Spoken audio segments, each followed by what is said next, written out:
Hello दोस्तों, कैसे हैं आप सब।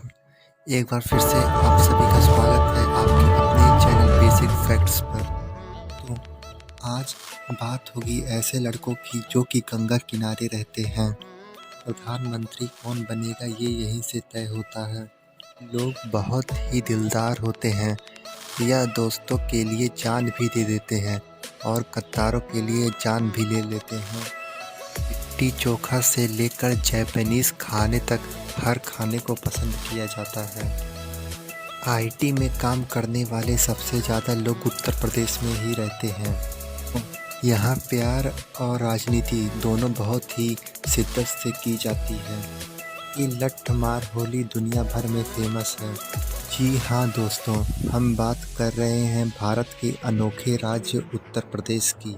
तो फिर देर किस बात की, अपना सीट बेल्ट बांध लीजिए और चलते हैं उत्तर प्रदेश के इस अनोखे सफ़र पर। दोस्तों, उत्तर प्रदेश का नाम सुनते ही आपके जहन में कानूनवाद, क्षेत्रवाद और जातिवाद आती होगी। गर्मी के दिनों में यहाँ चिलचिलाती धूप और ठंड में जमा देने वाली कड़क सर्दी, ये सब तो आम बात है। लेकिन यूपी के बारे में ऐसी कुछ खास बातें हैं जिन्हें आप शायद ना जानते हों। सबसे पहले आपको बता दें, उत्तर प्रदेश की आबादी है 24 करोड़ के आसपास। ये 2011 की जनगणना के आधार पर बताई गई है। यहाँ कुल आबादी के 72% लोग गांव में रहते हैं, वहीं 28% लोग शहर में बसते हैं। उत्तर प्रदेश भारत का एक ऐसा राज्य है जिसे 1 अप्रैल 1947 में बनाया गया था। कानून व्यवस्था को ध्यान में रखते हुए एक राज्य बनाया गया।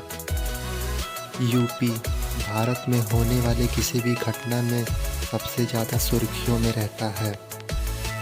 ये राज्य राजनीति से लेकर इकोनॉमिक शो में सबसे ज़्यादा आगे रहता है। उत्तर प्रदेश की राजकीय भाषा हिंदी है, पर यहाँ पर हिंदी को ही अलग अलग रूपों में बोला जाता है।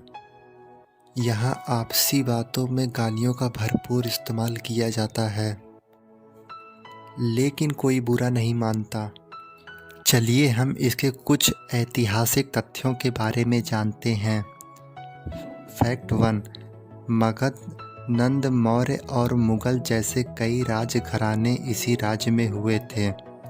फैक्ट 2, आज़ादी की पहली लड़ाई मेरठ से मंगल पांडे द्वारा शुरू की गई थी। फैक्ट नंबर 3, उत्तर प्रदेश की राजधानी पहले इलाहाबाद हुआ करती थी।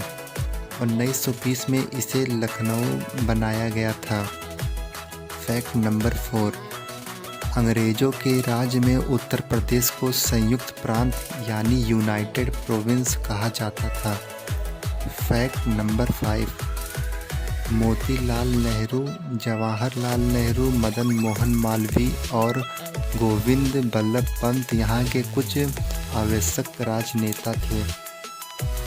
आइए अब हम बात करते हैं भौगोलिक तथ्यों के बारे में। फैक्ट नंबर 6, उत्तर प्रदेश की सीमा पर 9 राज्य लगते हैं।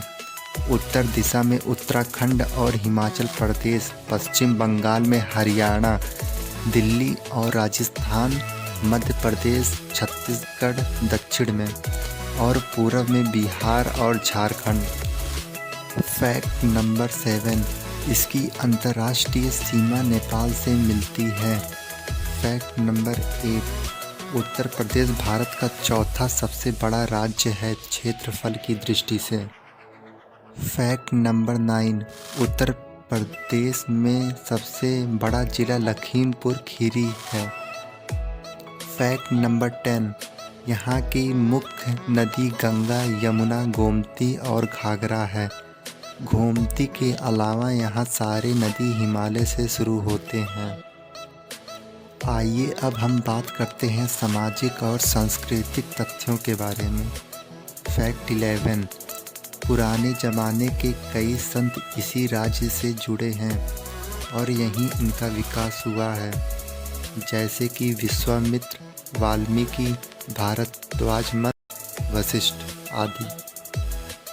फैक्ट नंबर 12, यह राज्य सनातनी और हिंदू धर्म का केंद्र है। रामायण और महाभारत की कहानियाँ इसी राज्य के शहरों से जुड़ी हुई हैं। फैक्ट नंबर 13, गौतम बुद्ध का पहला उपदेश उत्तर प्रदेश के सारनाथ में दिया गया था।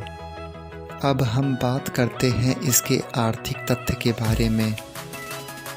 फैक्ट नंबर 14, जीडीपी के तौर पर बात किया जाए तो महाराष्ट्र के बाद उत्तर प्रदेश की आर्थिक स्थिति दूसरे स्थान पर है। फैक्ट नंबर 15, गेहूं, ज्वार, मक्की और आलू का सबसे बड़ा उत्पादक उत्तर प्रदेश है। फैक्ट नंबर 16, यहाँ पर बहुत सारे गन्ने पाए जाते हैं। भारत के पूरे गन्ने की फसल में से आधा से ज़्यादा फसल उत्तर प्रदेश ही उगाता है। फैक्ट नंबर 17, यहाँ के बनारसी साड़ी पूरे विश्व में प्रसिद्ध है और इनकी मांगे लाखों करोड़ों की हैं।